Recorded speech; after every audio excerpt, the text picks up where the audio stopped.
Gel தானுங்க, gel தான். ஆனால் அந்த சளி மாதிரி இருக்கும் இல்லையா?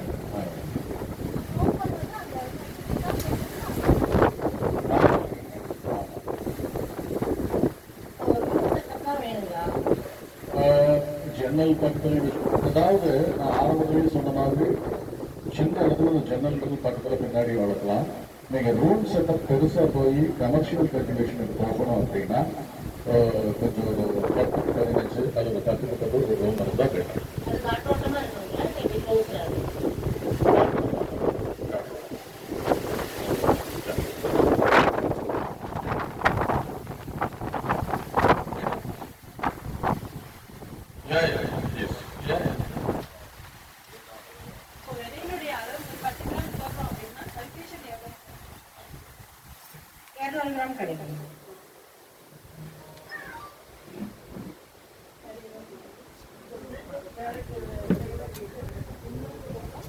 Micro Green's